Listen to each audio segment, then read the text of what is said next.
Bonjour à toutes et à tous, bienvenue dans cette nouvelle vidéo. Le but aujourd'hui est de comprendre comment compléter un tableau de l'ANOVA et donc de comprendre de quoi est composé un tableau de l'ANOVA. Alors, je vous rappelle dans un premier temps, parce que c'est vraiment essentiel, parce que tout le tableau de l'ANOVA est basé sur ça, en fait, tout simplement sur ce graphique, que donc le but d'une ANOVA, c'est d'expliquer la variance de ma VD. Donc si je prends comme exemple la dépression, je veux comprendre pourquoi certaines personnes ont un score de dépression très bas, d'autres un score de dépression très élevé, pourquoi certains sont au milieu, etc., etc. Donc je vois un phénomène, la dépression, qui varie énormément d'un individu à l'autre, et je cherche à expliquer cette variance, pourquoi ça varie autant.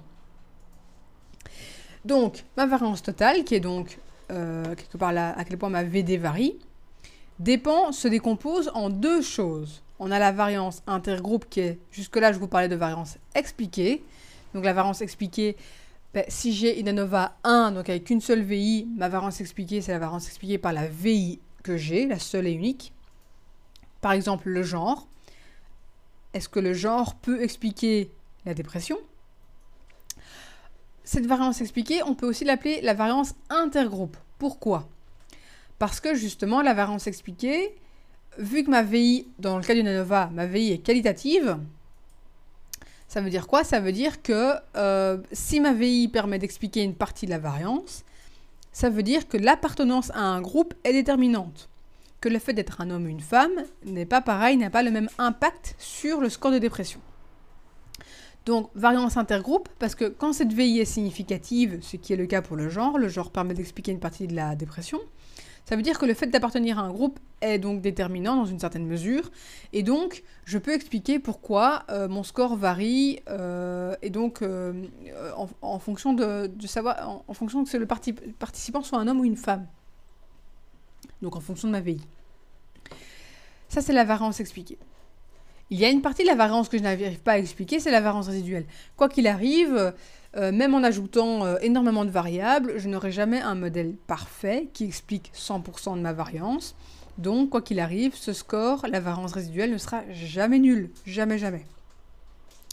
La variance résiduelle porte un autre nom, c'est la variance intragroupe. Pourquoi intragroupe?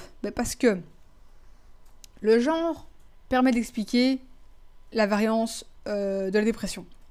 Mais à l'intérieur du groupe des hommes, tous les hommes n'ont pas le même score.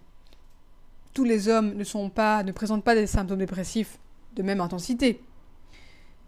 Donc, ça veut dire que malgré que mon modèle explique quelque chose, une partie en tout cas de la variance de la dépression, il n'explique pas tout. Il n'explique pas pourquoi tous les hommes n'ont pas le même score, pourquoi toutes les femmes n'ont pas le même score, pourquoi certaines femmes sont très dépressives, d'autres beaucoup moins. Même si en moyenne, la moyenne des femmes est plus élevée que la moyenne des hommes, il n'empêche qu'il y a des femmes qui ne sont pas dépressives et des hommes, par contre, qui ont un score bien plus élevé que la moyenne et qui sont dépressifs. Donc, mon ANOVA n'explique pas ce qu'il se passe à l'intérieur de mes groupes. C'est pour ça qu'on parle de variance inter et variance intragroupe. Attention, au niveau vocabulaire, j'ai déjà vu que parfois ça coinçait et que les gens confondaient avec les variables inter et intra-sujet. Ce n'est pas du tout la même chose. Dans les cas des variables, quand on parle de variables intra et inter-sujet, on parle vraiment de mesures répétées ou pas. Est-ce qu'il s'agit d'une VI qui est répétée, c'est-à-dire qu'on va mesurer à plusieurs reprises, ou pas? Donc là, ça n'a rien à voir. Si c'est pas clair pour vous, retournez voir la vidéo sur la théorie des mesures répétées pour rafraîchir un petit peu. Ici, on parle vraiment de la variance expliquée ou résiduelle. Bon, en fonction du degré de complexité de mon ANOVA, la variance expliquée peut se décomposer en plusieurs choses ou pas. Dans le cas d'une ANOVA 1, la variance expliquée, vu qu'il n'y a qu'une seule VI, la variance expliquée, il n'y en a pas deux. Il y a juste la variance expliquée. Par contre, ici, je vous ai fait ce qui se passe dans le cas d'une ANOVA 2. Donc, dans le cas d'une ANOVA 2, la variance expliquée, elle se décompose elle-même en 3 petites ramifications. On a la variance expliquée par la VI 1, par la VI 2 et la variance expliquée par l'interaction. Au plus vous avez une ANOVA compliquée, donc avec beaucoup de VI, et au plus vous allez avoir des ramifications importantes. Parce que dans le cas d'une ANOVA 3, pour rappel, on a du coup 7 sources d'explication, donc 7 sources de variance expliquée. On a la variance expliquée par la VI 1, par la VI 2, par la VI 3, et on a la variance expliquée par les 4 interactions, interactions entre VI 1 et 2, VI 1 et 3, VI 2 et 3, et la triple interaction 1, 2, 3. Donc on aurait 7 choses ici. Voilà, alors ça, c'est hyper important, enfin en tout cas ça, variance totale et variance expliquée et résiduelle, c'est super important que vous gardiez ça à l'esprit, parce que c'est ça qui va vous permettre de comprendre les tableaux de l'ANOVA. C'est vraiment la base. Je vais vous montrer 2 tableaux de l'ANOVA 1. Parce que pour rappel, sur SPSS, il y a 2 manières de faire une ANOVA 1, soit en allant dans Analyze, Compare Means, One Way ANOVA, soit en allant dans Analyze, General Linear Model, Univariate. Donc ça, c'est comment faire aussi une ANOVA 2. Vous voyez que ça ne donne pas exactement le même tableau, même si c'est finalement la même chose, mais je préfère voir les deux avec vous, comme ça, tout est clair. Alors, dès que vous voyez le titre ANOVA, ça veut dire qu'on est dans une ANOVA 1. Vous avez, votre ANOVA est composée de 3 lignes. On a ici intergroupe, between groups, intragroupe, within groups, et total. Donc ici, en fait, la première ligne, c'est la variance expliquée, la variance intergroupe. La deuxième ligne, c'est la variance résiduelle, la variance intragroupe. Et ici, c'est la variance totale. Donc vous voyez, peu importe à quel point votre ANOVA va se complexifier, que ce soit des mesures répétées, une ANOVA 2, une ANOVA 3, au total, on aura toujours 3 grosses lignes qui vont peut-être se décomposer en plusieurs, mais ça on en reparlera. Donc, mais finalement, tout se résume à ça. Alors ici, nous avons plusieurs colonnes dans l'ANOVA, toujours les mêmes. La somme des carrés, le degré liberté, le carré moyen, F, la statistique de test, et la p-valeur. La somme des carrés. La somme des carrés, c'est vraiment la variance. Du coup, ici, cette ligne-là, on a la variance totale. Et ce chiffre-là, la variance totale, eh bien, je vous rappelle, il se compose de 2 choses, la variance expliquée et la variance résiduelle. Donc, si vous faites ici le 302 plus le 2622, vous obtenez ici le 2924. Ou alors, si vous manque la variance résiduelle, vous faites 2924 moins 302, et là, vous obtenez ce chiffre-là, etc., etc. Donc, à partir du moment où vous avez 2 des 3 chiffres ici, vous pouvez calculer le troisième, très simplement. Deuxième colonne, les degrés de liberté. Alors, si vous devez compléter un tableau d'ANOVA, moi je conseille vivement de commencer par les degrés de liberté. Pourquoi? Parce que c'est des calculs tout simples.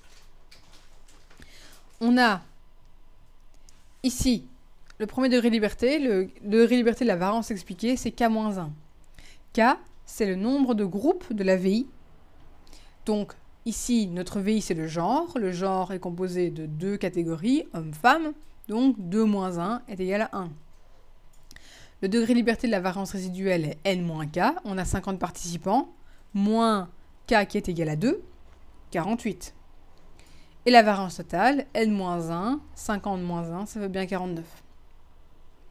Si vous remarquez, de nouveau, degré de liberté de la variance expliquée plus le degré de liberté de la variance résiduelle est égal au degré de liberté de la variance totale.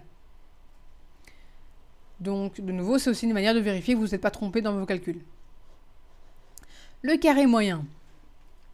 Alors, le carré moyen est égal à la somme des carrés sur la même ligne divisé par le degré de liberté de la même ligne. Donc j'ai mis degré de liberté 1, c'est celui-ci. Le degré de liberté 1, c'est toujours celui de la variance expliquée. Le degré de liberté 2, c'est toujours celui de l'erreur. Donc, 302 est égal à 302 divisé par 1. 54 est égal à 2622 divisé par 48. Donc, somme des carrés divisé par le degré de liberté est égal au carré moyen de la même ligne, toujours bien sûr. Voilà pour le carré moyen. Le F. Le F se calcule grâce au carré moyen. Il faut prendre le carré moyen de la variance expliquée divisé par le carré moyen de l'erreur. Donc 302 divisé par 54 est égal à 5. Ça fait notre statistique de test. Alors, pour la p-valeur, ça par contre, c'est pas quelque chose qu'on calcule. La p-valeur, il faut la déterminer sur base des tables.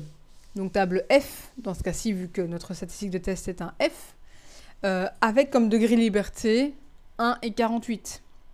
Parce que je vous disais, le degré de liberté 1 df1, c'est celui de la variance expliquée, et le degré de liberté 2, c'est celui de la variance résiduelle de l'erreur. Donc, il faut comparer le chiffre ici, qui est donc notre f observé, au f qu'on obtient dans les tables, pour donc un f de 1 et 48 comme degré de liberté, pour pouvoir déduire si notre p-valeur est supérieure ou inférieure au seuil de significativité, au seuil alpha, qui est de 0,05. Voilà. Ici, petite note par rapport à la NOVA. Le test de Levené, c'est aussi un test F. Alors n'allez pas me les confondre, c'est pas la même chose. Ici, c'est un test F qui vise à savoir si les variances entre les groupes sont homogènes. Ici, c'est un test F pour savoir si notre VI permet d'expliquer une partie de la variance de la VD. C'est pas la même chose, pas le même calcul. Les deux degrés de liberté, normalement, vous devez les connaître. Les degrés de liberté du test de Levené, c'est exactement les mêmes que ceux qu'on va utiliser après pour la NOVA.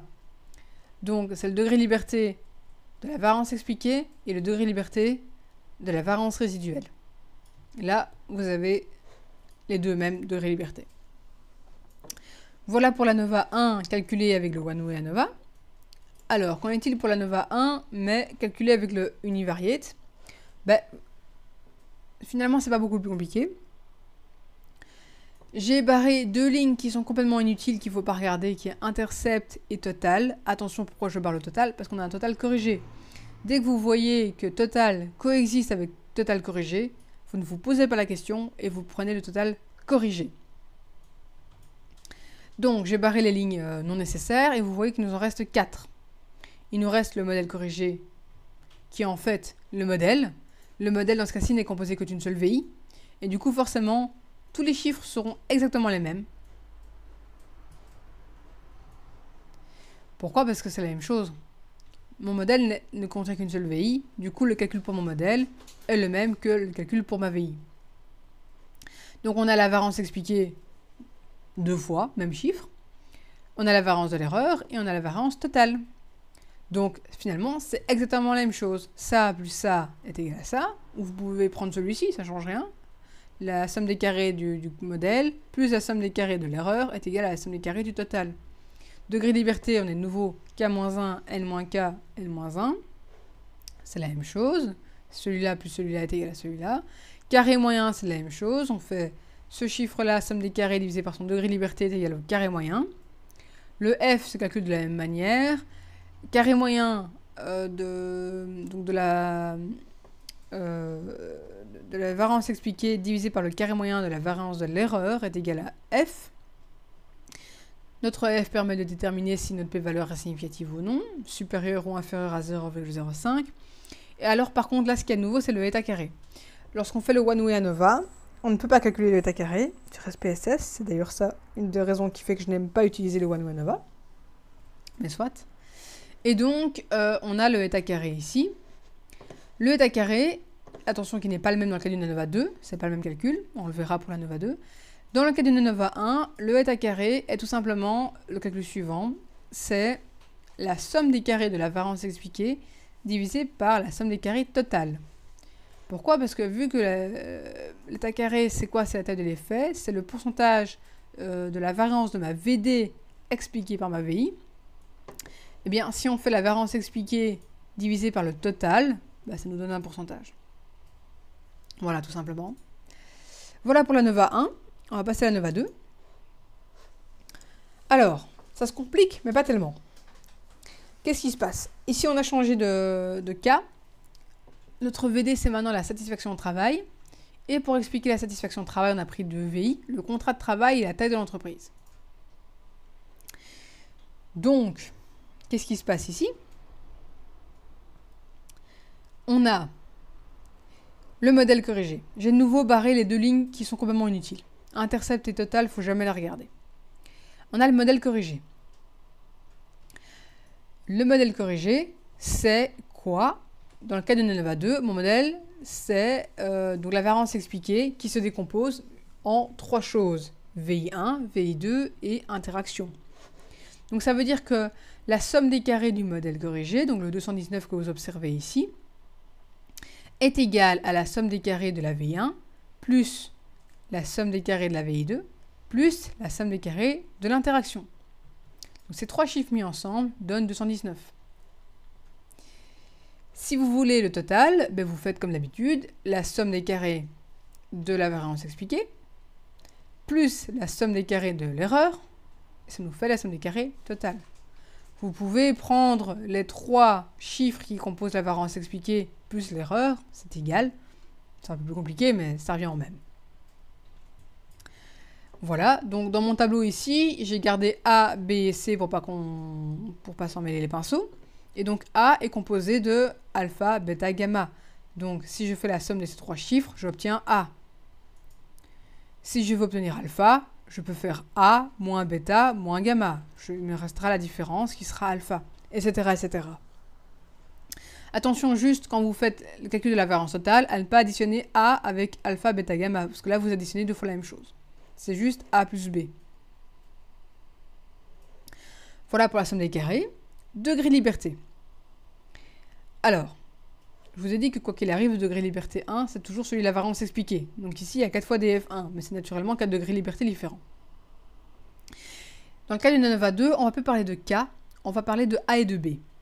A et B, c'est les symboles qu'on utilise pour dire le nombre de catégories dans la variable A et le nombre de catégories dans la variable B. Donc, c'est K, si vous voulez, c'est exactement la même chose, c'est le nombre de catégories de la VI, mais de la VI A et de la VI B, vu qu'on en a deux. Notre VI A, c'est contrat de travail. On avait 3 contrats de travail. On a CDD, CDI et intérim. Donc, mon petit a est égal à 3. Du coup, le degré de liberté du contrat de travail, c'est A-1, donc 3 moins 1, ça fait 2. Pareil pour la taille de l'entreprise. Le petit b de la taille de l'entreprise, donc le nombre de catégories de la taille de l'entreprise, c'est 3. Il y avait petite, moyenne et grande entreprise. Du coup, pour calculer le degré de liberté de ma deuxième VI, on fait B-1, 3 moins 1 est égal à 2. L'interaction, c'est un petit peu plus compliqué, mais en soi, ça ne l'est pas tellement. L'interaction, c'est A fois B, donc 3 fois 3 est égal à 9. Moins A, moins 3, ça fait 6. Moins B, moins 3, ça fait donc 3. Plus 1, ça fait 4. Et alors, quoi qu'il arrive, le degré de liberté de la VI1 plus le degré de liberté de la VI2 plus le degré de liberté de l'interaction doivent nous donner le résultat du degré de liberté du modèle. Ce qui est le cas ici, 2 plus 2 plus 4, ça fait 8. Mais le 8, vous pouvez également le calculer en faisant A fois B moins 1. 3 fois 3 égale 9, moins 1, ça fait bien 8. Voilà comment calculer le degré de liberté ici. Il nous reste le degré de liberté de l'erreur. N, on a 50 participants, moins AB, moins 3 fois 3 égale 9. 50 moins 9 est égal à 41. Et enfin, N-1, 49.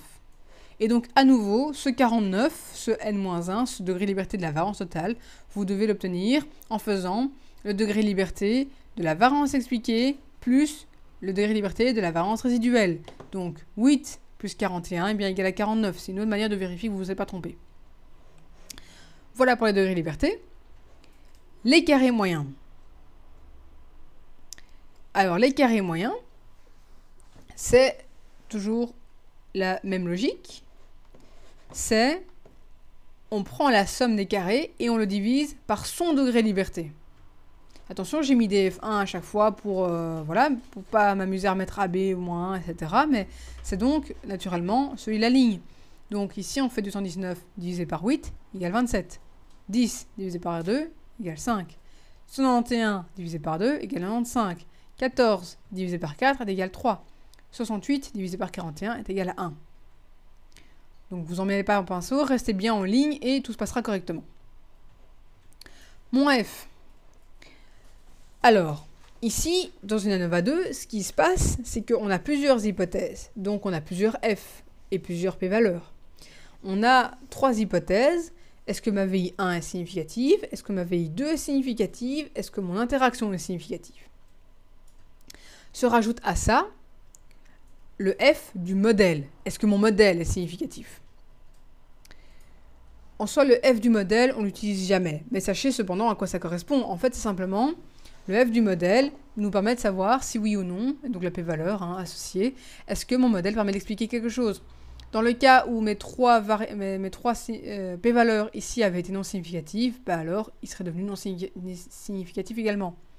Si seulement une des p-valeurs est significative, le modèle est également significatif. Donc, le F se calcule de manière très simple, c'est à chaque fois le carré moyen de ma ligne divisé par le carré moyen de l'erreur, toujours. Donc pour avoir le F ici, le premier F, donc le F du modèle, je fais le carré moyen du modèle divisé par le carré moyen de l'erreur. Pour avoir le F de ma première VI, je prends le carré moyen de ma première VI divisé par le carré moyen de l'erreur, etc., etc. Donc le F, c'est tout con. Carré moyen de la ligne où je me trouve divisé par le carré moyen de l'erreur. Donc, quoi qu'il arrive, le dénominateur sera toujours le carré moyen de l'erreur. Seul le numérateur change. P-valeur, mais je vous invite de nouveau à aller voir les tables pour déterminer sur base de votre F et donc, attention, degré liberté. Degré liberté, pour le F du contrat de travail, ces 2 degrés de liberté, c'est bien celui sur la même ligne, 2, et celui de l'erreur, 41. Le degré de liberté de l'interaction, associé au F ici de 2, c'est le degré de liberté de l'interaction, 4, et le degré de liberté de l'erreur, 41. C'est d'ailleurs pour ça que je rappelle que j'ai mis DF1 et DF2. Celui-là, le degré de liberté de l'erreur sera toujours le deuxième degré de liberté de votre F. Et le degré de liberté 1 sera celui de la ligne que vous regardez. Donc, nos p-valeurs à aller vérifier dans les tables. Et les états carrés. Là, c'est important. Je vous rappelle que les états carrés nous permettent de déterminer à quel point nos VI sont importantes à prendre en compte. Si on a un truc significatif mais que la taille de l'effet c'est 0,2 et donc on explique 2% de la variance, c'est pas intéressant. Enfin voilà, ça reste significatif, faut le publier, mais c'est pas la trouvaille du siècle. Donc le état carré, dans le cas d'une ANOVA 2, il est plus compliqué à calculer. C'est pas la même formule que dans la Nova 1. On a, premièrement, le état carré, la taille de l'effet du modèle. La taille de l'effet du modèle, c'est 1 moins la somme des carrés de l'erreur, ici, divisé par la somme des carrés totale. Donc ça divisé par ça, et puis on fait 1 moins ce qu'on a trouvé. Par contre, pour l'état carré ici, si on appliquait exactement la même formule que pour la Nova 1, on aurait tendance à surestimer la taille de l'effet. On n'aime pas surestimer la taille de l'effet. Nous, on veut des statistiques précises, on ne veut pas des résultats complètement tronqués, on veut pouvoir s'y fier. Du coup, la formule la plus de l'état carré partiel, c'est la somme des carrés de votre ligne. Donc si vous voulez la taille de l'effet du contrat de travail, ou la taille de l'effet de la taille d'entreprise, ou la taille de l'effet de l'interaction, vous prenez la somme des carrés correspondante, donc 10, 191 ou 14. Et là, vous faites diviser par le chiffre que vous venez de noter, plus la somme des carrés. Ah oui, excusez-moi, mon petit b n'est pas mis en indice. La somme des carrés de l'erreur. Donc, 10 divisé par 10 plus 68, ça nous fait ici les 13,4%. 191 divisé par 191 plus 68, ça nous fait les 73 ici %. Voilà comment calculer la taille de l'effet dans une ANOVA 2. On va passer à la suite. Ah oui, pour la Nova 2, ben, on a aussi donc un tableau de Levené, hein, comme dans tous les ANOVA pour mesures indépendantes. Et alors de nouveau, les degrés de liberté correspondent au degré de liberté de la variance expliquée. Donc la variance expliquée, c'est le modèle complet, hein. Donc pas seulement la VI1, pas seulement la VI2, pas seulement l'interaction, mais le modèle. Et le degré de liberté de l'erreur, toujours. Le deuxième degré de liberté, c'est toujours celui de l'erreur. Voilà pour les degrés de liberté du test de Levené dans une ANOVA 2. Alors, ici, on parle des mesures répétées. On a un tableau un peu bizarre, mais finalement, c'est la même chose. Bon, je vous rappelle que dans le cas d'une mesure répétée, on avait plusieurs lignes qu'on n'utilise pas. Vous ne devez pas savoir calculer comment on fait la correction de Greenhouse-Geiser ou celle-ci ou lower bound. Vous, la seule chose que vous devez savoir calculer, c'est le sphericity assumed, qui, en fait, quand la sphéricité est vérifiée, c'est strictement les mêmes règles qu'une ANOVA normale. Ce qui se passe ici, c'est qu'on n'a pas un tableau complet. On a... Alors, je vous rappelle ici que c'était une mesure répétée, donc avec 3 temps de mesure pour le BDI. On avait mesuré le BDI, donc les scores au test de la dépression avant une intervention. Après l'intervention, on pourrait voir justement si l'intervention a été efficace et donc si les symptômes avaient diminué. Et 1 an après l'intervention. Donc on avait 3 temps de mesure. Notre VD a été mesuré 3 fois. Donc on est bien dans les tests intra-sujet. Donc c'est bien une VI intra-sujet.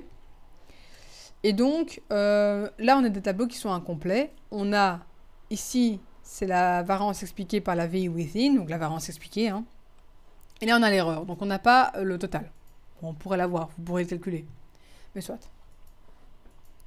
Donc, ici, on n'a que ces 2 lignes-là. Ça correspond de nouveau simplement au A et au B. Ben, on n'a pas le C, c'est tout. Degré de liberté. Pour le degré de liberté de la variance expliquée par la VI, donc par le temps de mesure, c'est K-1. J'avais donc 3 temps de mesure, avant intervention, après intervention et 1 an après intervention. Donc mon K est égal à 3. 3 moins 1, ça fait bien 2. Par contre, le degré de liberté de l'erreur, il est un petit peu plus chaud à calculer et c'est là qu'il ne faut pas s'embrouiller les pinceaux. Nous sommes bien dans des mesures répétées. Donc attention, grand N n'est pas égal à petit n. Grand N désigne le nombre d'observations, petit n désigne le nombre de participants. J'ai 50 participants qui ont été mesurés à 3 reprises. Ça signifie qu'au total, j'ai 150 observations. Du coup, on fait 150, grand N, moins 50 participants. Ça fait 100. Moins K, 3 temps de mesure, 97. Plus 1, 98. On obtient bien le degré de liberté là. Donc là, c'est vraiment primordial de ne pas s'en mêler les pinceaux entre nombre d'observations et nombre de participants. Dans le cas d'une ANOVA normale, c'est la même chose. On a autant de participants qu'on a d'observations. Dans le cas des mesures répétées, ce n'est pas la même chose puisque c'est le principe même des mesures répétées. C'est d'avoir plus d'observations que de participants, vu que chaque participant est observé à plusieurs reprises. Voilà pour le degré de liberté. Carré moyen, c'est la même chose que d'habitude. On prend le somme des carrés divisé par le degré de liberté de la même ligne. On obtient le carré moyen. Le F, c'est la même chose que d'habitude. On fait le carré moyen de la ligne divisé par le carré moyen de l'erreur.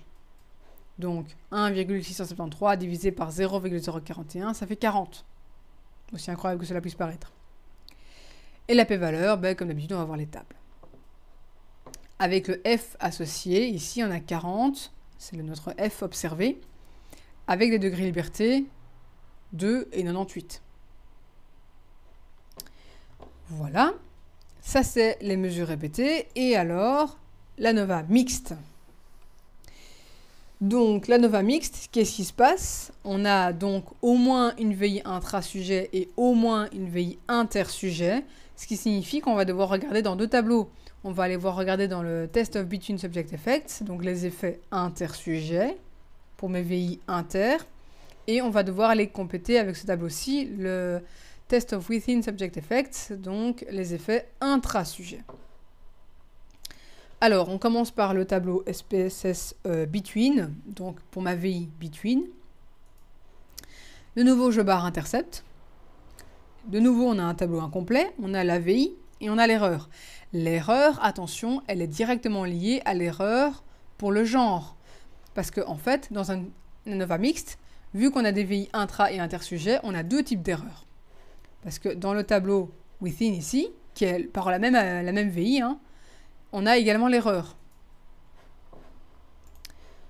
Donc, on a la variance expliquée par la VI between et on a la variance résiduelle. Alors, la somme des carrés, ici, j'ai donc mis alpha parce que la variance expliquée totale c'est A, mais la variance expliquée par la première VI c'est alpha. Et après, dans les autres tableaux, vous voyez, il y a bêta et gamma. Donc, alpha, c'est le chiffre là tout simplement, on ne sait pas calculer autrement. B, 112, la variance résiduelle. Degré liberté, A-1, A étant donc le nombre de catégories que l'on a dans la VI between. J'ai deux genres, homme-femme, du coup 2 moins 1 est égal à 1. Pour la variance résiduelle,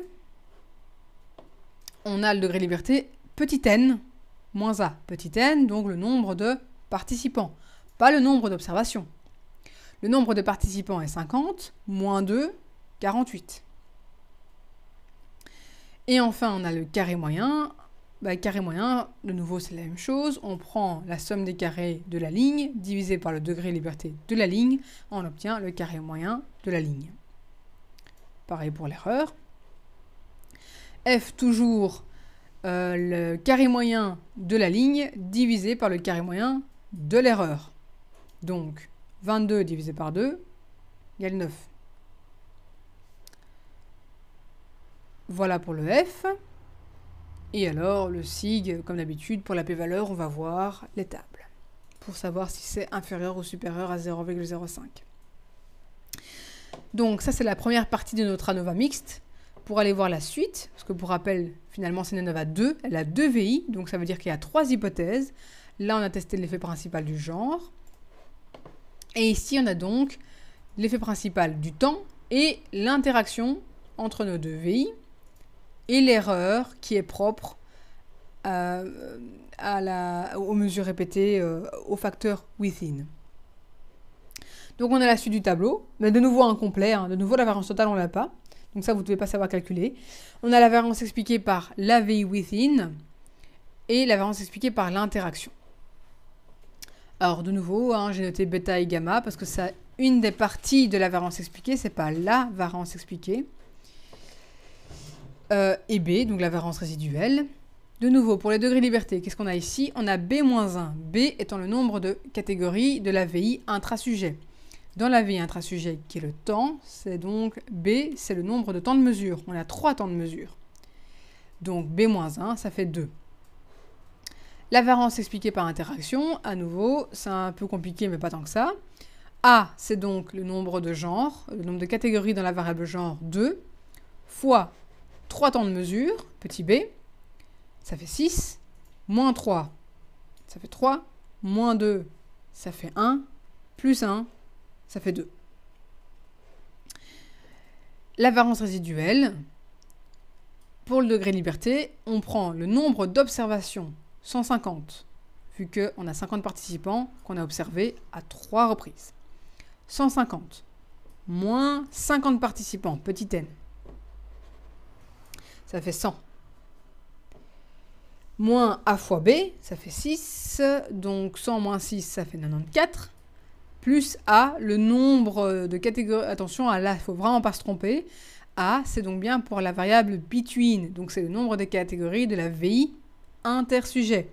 Donc le genre, pas le temps. Donc plus 2. 94 plus 2, ça fait bien 96. Carré moyen. Eh bien, comme d'habitude, on prend la somme des carrés de la ligne divisée par son degré de liberté sur la même ligne et on obtient le carré moyen. tout simplement.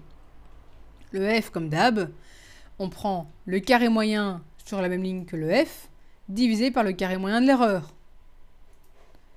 Donc le carré moyen ici. Donc ça divisé par ça est égal au f là. Ce chiffre-là divisé par ce chiffre-là est égal au f là. Les f ont toujours les degrés liberté. Ça, c'est le degré liberté 1. Et 1, en fonction que vous regardiez la ligne du temps ou de la ligne de l'interaction. Et ça, c'est le degré liberté 2. Donc ce f-ci a comme degré liberté 2,96. Ce f-ci a comme degré liberté 2,96. Bon, c'est la même chose, mais parce qu'ici, voilà, c'est pas forcément la même chose. Hein. Et alors, attention, forcément, que, du coup, le f du tableau between, il a comme degré liberté 1 et 48. Quand je vous disais qu'il ne fallait pas mélanger les tableaux, attention à ne jamais mélanger les tableaux. C'est vraiment deux tableaux à part, avec leur propre variance résiduelle. Et voilà, bah écoutez, c'est tout. Voici donc comment compléter les tableaux de l'ANOVA. On a vraiment vu tous les tableaux de l'ANOVA qui existaient. Les seuls qui existent encore, c'est l'ANOVA dans la régression, mais là c'est quelque chose d'à part entière. Du coup, j'en parlerai dans une autre vidéo. Voilà, très bonne journée à vous. Au revoir.